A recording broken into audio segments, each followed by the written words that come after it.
Assalamualaikum warahmatullahi wabarakatuh. Saya akan mempresentasikan makalah saya tentang penyelesaian sengketa perbankan. Yang pertama yaitu penyelesaian sengketa dalam konsep Islam dalam hukum Islam.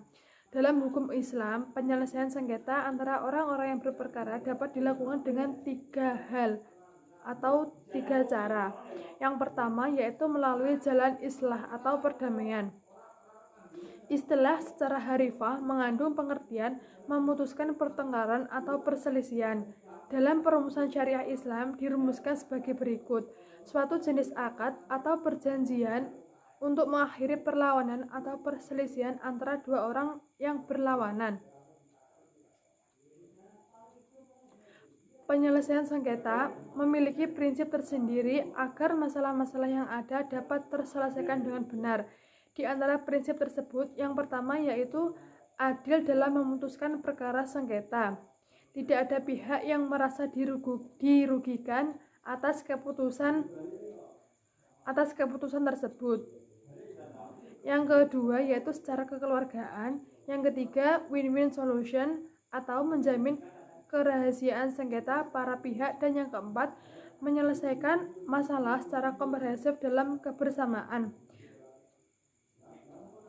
Rukun dan syarat salahnya islah itu ada 3. Yang pertama yaitu adanya ijab, yang kedua adanya qabul, dan yang ketiga adanya lafal. Yang kedua yaitu melalui jalan al-tahkim atau arbitrase. Arbitrase yang dalam Islam dikenal dengan istilah al-tahkim merupakan bagian dari al-qadha atau peradilan.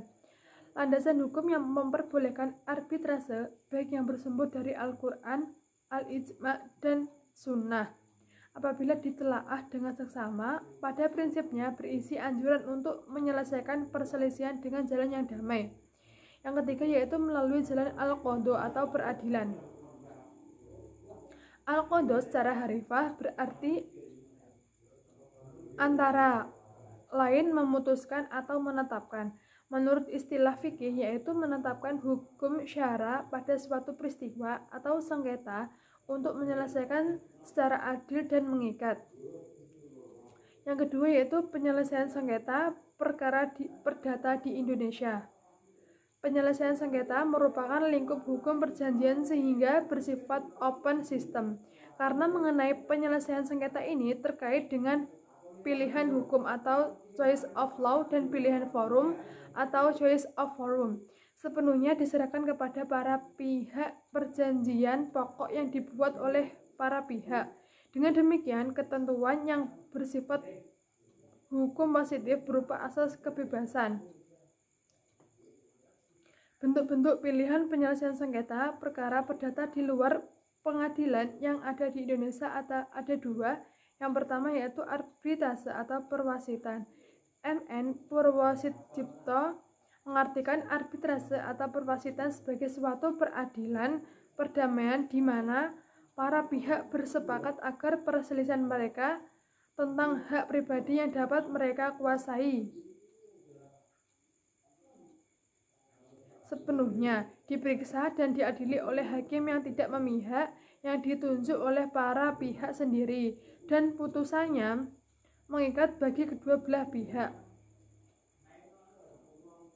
Yang kedua yaitu alternatif penyelesaian sengketa meliputi yang pertama yaitu negosiasi, mediasi atau kontrol dipegang oleh para pihak, efisien komunikasi yang lebih efektif, fleksibel, pribadi dan rahasia. Dasar bagi penyelesaian sengketa.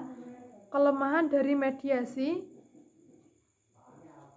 hanyalah apabila tugas yang dijalankan oleh mediator tidak berjalan secara maksimal. Yang ketiga yaitu penyelesaian sengketa pada bank syariah di Indonesia.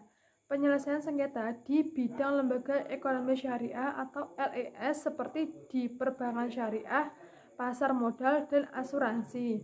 Sebelum diatur secara konkret dan jelas dalam peraturan perundang-undangan di Indonesia, padahal dalam melakukan kerjasama atau hubungan keperdataan tidak terlepas dari kemungkinan timbul konflik. Oleh karena itu, perhatian pemerintah dan aturan hukum yang mengatur mengenai hal-hal yang penyelesaian sengketa dalam lembaga ekonomi syariah atau LES.